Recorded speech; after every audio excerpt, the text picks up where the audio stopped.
So I was watching the movie Heat last night. It's one of the greatest movies of all time, for one very glaringly obvious reason. And that's that it is the most accurate depiction, the most accurate portrayal of female male dynamics that I've ever seen, especially from an artistic interpretation. The whole movie involves very rebellious, sort of cantankerous, maverick renegade types that are hell-bent on executing their mission, which is obviously pretty nefarious in the film. But the deal is this: not a single male character in that film has time for a bitch.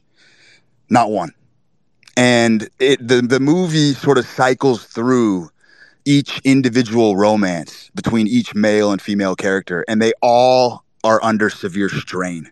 All of these relationships are very strained, and they're toppling, and they're sort of in this cataclysmic spiral downward because these men are so obsessed with carrying out their mission that they simply just don't have the emotional availability.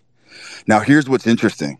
There's a scene in the movie with Pacino. He's talking to his girl, and she's very accurately assessing his psychology. And she's breaking things down, and she's telling him how he's a ghost, and essentially there's no affection, there's no love really in the relationship. They just live together. He comes home. The guy is a fucking workaholic. He's a fucking lunatic. All he cares about is catching the perpetrators of this very gory, bloody, macabre bank robbery. And the guy just can't sleep. He's just toiled. He's just in constant turmoil over trying to catch these guys. And it's obviously destroying his relationship with this woman. But here's what's interesting. When she's calling him out on this behavior,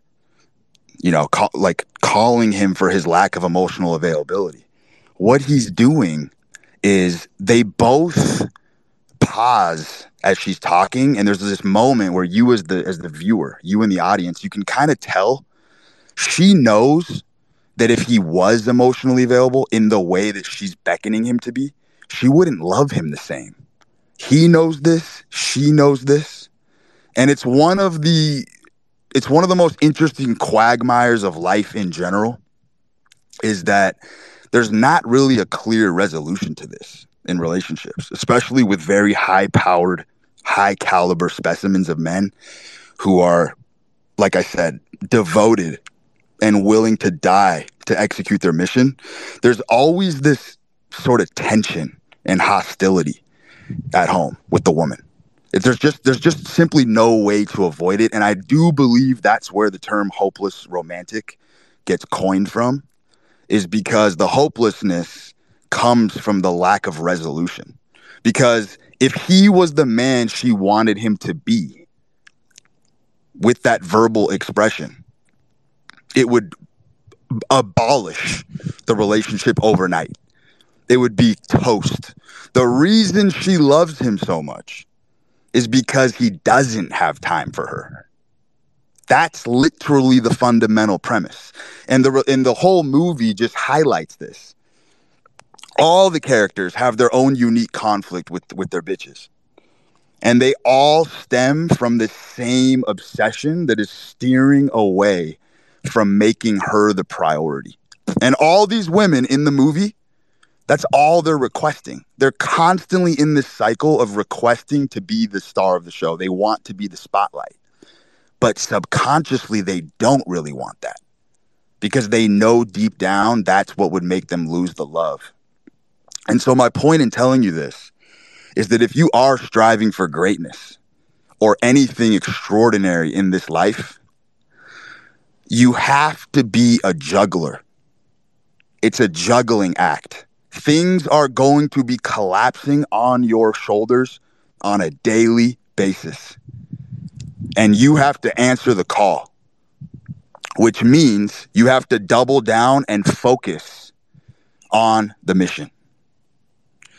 And what's ironic about this is that when you are so consumed with the mission and your obsession, there's a level of jadedness and detachment that comes from this that makes you not really to be able to experience the full scope of a female's love, which is interesting because it's only in absence of needing the full scope of a woman's love that you get her full love.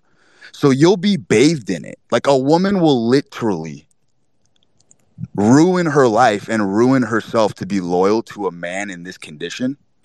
But the man himself will struggle greatly to be receptive to it. He'll struggle to be receptive to those feelings and emotions because he's somewhat numb. It goes back to the old adage. When you don't need it, you get it all. It's true with women. It's true with money. It's true with everything. The minute you don't need it, that's when it all comes your way.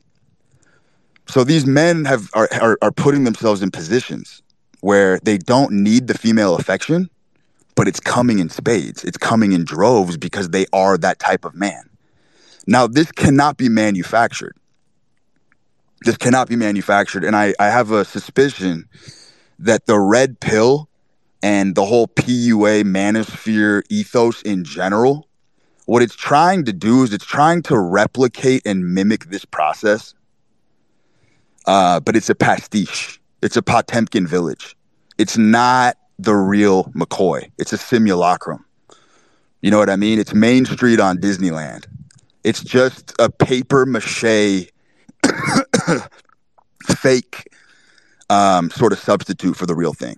Because you don't need game and you don't need any tactics if you're just simply a man who's willing to put himself in that spot, which, as I just said, and I really want to reemphasize this because the hostility and the tension is really palpable. It's really palpable. It's very powerful, but it does keep people together. It does keep people together. I don't know if you guys remember, I had an old tweet that I found to be very fascinating because I know that for a fact it's true. I said something to the effect of people that love each other usually are apart, and people that can't stand each other stay together.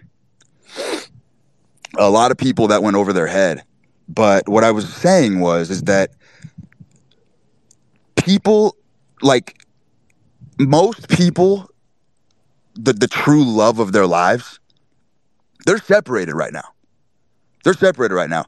There are women all over the world that are pining.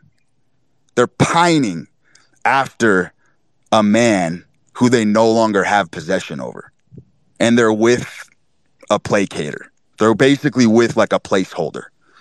But they would leave the current man they're with to go back to that guy in fucking 2 seconds if they could. Because love is so powerful that it actually does tear people apart. And most people that are together long term, most, not all, but most, sort of dislike each other. And they're there because they're just tolerating one another. They're just simply kind of in a holding pattern of submission where they're just kind of tolerating each other's imperfections. They're not really pushing each other to the next level. They're not really building anything together. They're just sort of kind of coasting because life does feel more comfortable when you have your back against somebody else's back and it feels like you versus the world. That's most relationships. But the intense, fiery, passionate ones, they tear people apart. And it's one of the great questions. It's one of the great philosophical questions that has racked the brain of every great psychologist, every homegrown thinker, every brain trust. Nobody's been able to figure this one out because it's just ingrained. It's hard coded into the human experience. And I think this sort of tension that I'm talking about with females, with friends, with relatives, with relationships, I think this is the largest deterrent as to why people don't actually go after their dreams. Because you have to be able to sustain a very imbalanced life to be the kind of man that you want to be. You have to be in a very, very imbalanced state. And you have to be able to sustain that state and sustain that pressure for a long time. There's no optimization. There's sleepless nights. There's fucking tremors. There's delirium tremens. There's days when you feel like you're gonna lose your fucking mind. There's days when you feel like you're a loose cannon. You're gonna unload on your wife. You're just being charged and pressured, and the walls are closing in on you, and you're just being your humanity is being tested at all times. Your sanity is being pulled upon. It's a game of tug of war. And it's relentless. It never ceases. That's why you have to be a sicko to enjoy the game at the highest levels, because you have to enjoy the perturbations of your mind. You have to enjoy the elasticity of pushing your mind into a previously unknown state, and then having the faith and conviction that your mind, even when it's stretched to the limits of insanity to pull off your dreams, you gotta have the faith that you're going to be able to come back to sanity. And some people don't. Some people lose their mind in the process and they never bounce back. And that's life. But some people have that elasticity, and no matter what you throw at them, no matter what's on their shoulders, they find a way to rein it back in and maintain that locus of control. And that's the game right there. That delicate balance. Dancing on the edge of the razor blades. You know what I mean? Like dodging the raindrops. That's where the gusto, that's where the moxie, that's where the male heart is really forged, is in that crucible that I'm talking about right there. Being able to sustain this type of madness and chaos. There is a hazy malaise right now in the culture in general, especially amongst the youngsters. There's a lot of guys who are semi-successful. Maybe they've run up a bag, they've secured the bag, they're making money, but they don't have a risk appetite. They don't really have a risk tolerance. They're not challenging themselves on a day-to-day basis. They're just kind of living lives of quiet desperation. Even though they got money in the bank, they don't ever have to worry about paying their bills, but they're just kind of sitting at home in this languid, sort of just kind of half-baked stupor. They're in a torpor, and they don't know how to get out. And I venture to say that a lot of these guys are cleaving to the internet, looking up to figures, maybe even looking up to guys like me, because as a couch surfer, as a couch lounger, I do believe that, like, even my content exclusively, like a lot of my content, it's very clear that I'm a hunter. My whole mentality, my whole mantra is living for the thrill of the hunt.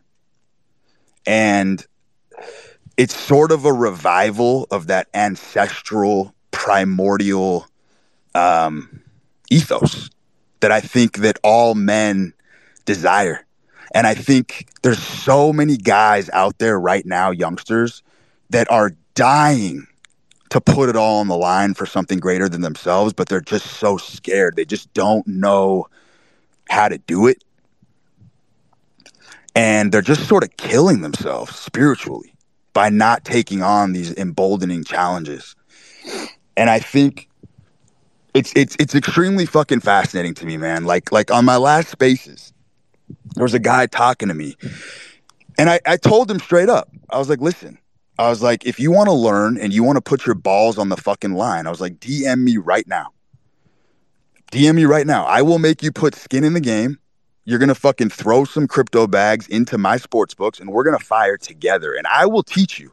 I will show you the way. I will let you use my infrastructure. I will let you fly under my wings, under my tutelage of a business that I built with my blood, sweat, and tears for 15 years. You can come along with me. If you want to put skin in the game, I said, DM me right now. You know how many DMs I got? Like 50. You know how many motherfuckers actually responded? You know how many motherfuckers are actually about it? When you actually give them the opportunity that they've been begging for their whole life? Two motherfuckers answered my DM and deployed capital with me that night, and they're firing with me right now in my business. And I'm showing them the ropes, and we're going through it, and they're gonna fucking learn the business, and they're gonna do it the hard way. I'm gonna put some fucking hair on their chest. All the other motherfuckers, LARPers. LARPers. And that's the problem. Most of you guys are just fucking LARPing. You claim you want to be an entrepreneur. You claim that you don't like your situation. Oh, brute, how can I improve my situation? Here's how you can fucking improve it. Go put some fucking skin in the game right now. Crickets. Crickets. It is pathetic. It's an abomination. Because most people just aren't about it. And that's life. That's life. Most people just want to waste your time. Tire kickers. Tire kickers. I don't know how you guys sleep at night being a fucking tire kicker. Just wasting time, moseying around, sticking your nose in this opportunity, jumping around. Zero fucking devotion or commitment to one thing. Unwilling to dive in and learn the fucking hard way. Which is the only way to learn, by the way. The hard way. So the internet has just been absolutely illuminating from my perspective because it's just filled with motherfuckers who are just wasting your fucking time. These guys don't want to fucking change. They just want to DM me and get the dopamine rush of me responding, asking for their phone number, and then they just disappear. And it's crazy because when you're at this level of social media, like the level that I'm at, you begin to understand what it's like to be a hot chick. It's very fucking interesting. Like, I know what it's like to be a hot chick because, like, these dudes are looking up to me like I'm their father in many ways, and I'm not. That was never the intention. But it blows my mind how butthurt they become when I don't capitulate to their questions, or they want to do small talk and I won't engage in small talk.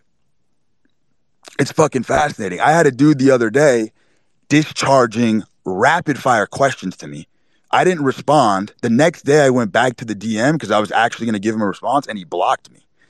This motherfucker blocked me because I didn't respond to him in his time preference. It's unbelievable. And so my point is, fellas, is that at some point, like, you're either going to ante up at the big boy table or you're not.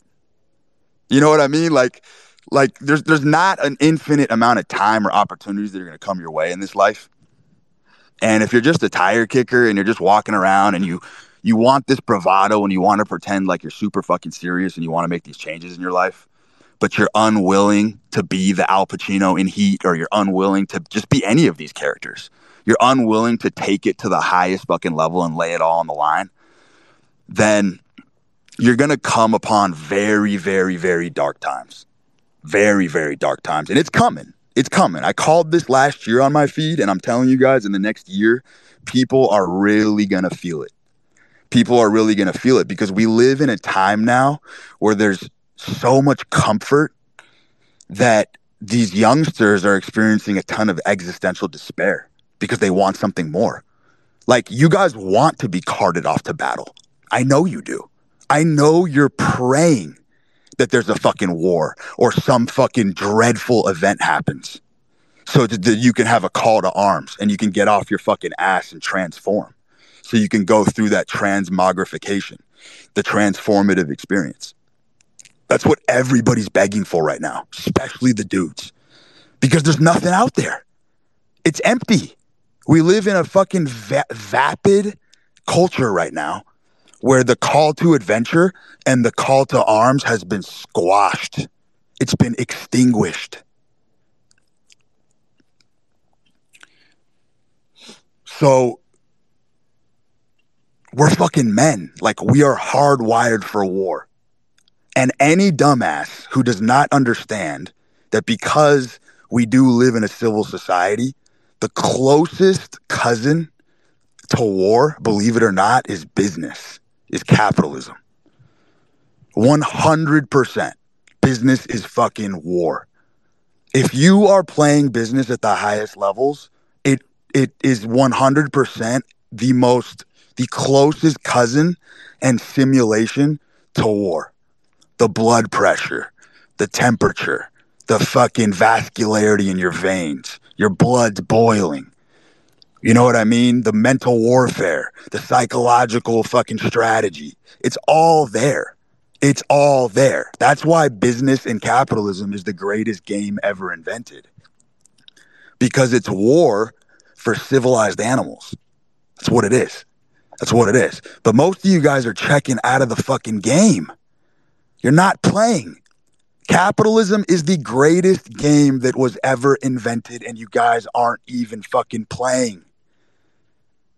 That's why I'm such a devil's advocate for Tantra and fucking meditation and New Age wisdom, because those are ways of checking out of the game.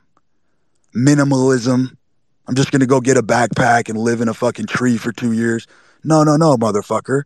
What you're doing is you're subverting the fact that you are not good at capitalism. You have a duty as a man to prove that you can do commerce and you can do business.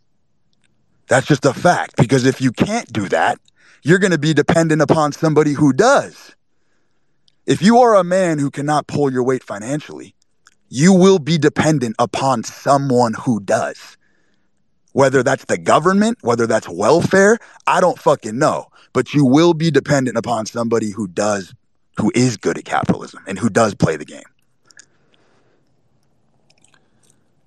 And guys, the game is fucking cruel and the game is fucking harsh. And that's how it's supposed to be, because it's a competitive environment. This is why men are ushered to greatness, because they're playing this game, and this game will sharpen your weapons. It'll sharpen your blades, but you have to put something at stake. Whether that's your money, sanity, spirit, or all of it fucking combined, at some point, you come to the conclusion as a man that your life is so bad right now. What the fuck do you have to lose by going all in? What happens if you lose? Oh, you just go get the job back that you fucking hate? Big fucking deal. Oh, you go get fucking $2 ground beef and take a shower at the beach? Go get a fucking blow-up mattress in a little fucking office? Who gives a fuck? It's 2023. You can fucking roll the dice on any opportunity. Anything that you want, you can have. It's all for the taking. It's all up for grabs. It's the year of the everyman. 2023 is the year of the everyman.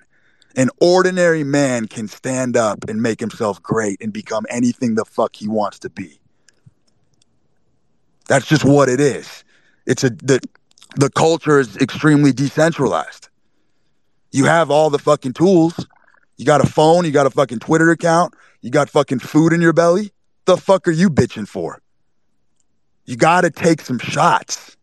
You got to take some fucking shots. You got to break the mold. It's the only way to transform. You have to put yourself in very uncomfortable, and I mean very excruciatingly uncomfortable situations if you want to grow.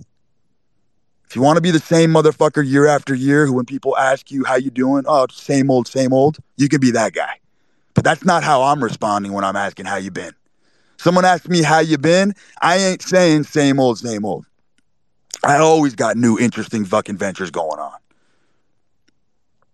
I'm fucking partnering with a fucking supplement brand. I'm releasing a fucking brute force product. I'm trying to put my mind in a bottle. I'm going to incubate myself in a lab for 2 months. And I'm going to do my best to scour the earth for the finest ingredients on the planet. And I'm going to try to take my mindset and put it in a fucking bottle. That's what I'm going to try to do. I'm going to attempt it. My end game, I'm going to build my own fucking sports book. I'm going to be the house eventually. So it's like the projects and opportunities are never fucking ending. It's why I have zero sympathy for a motherfucker who wakes up and bitches and complains about his life in a capitalist society. It is the funnest, most ethical game you can play. It's that fucking simple.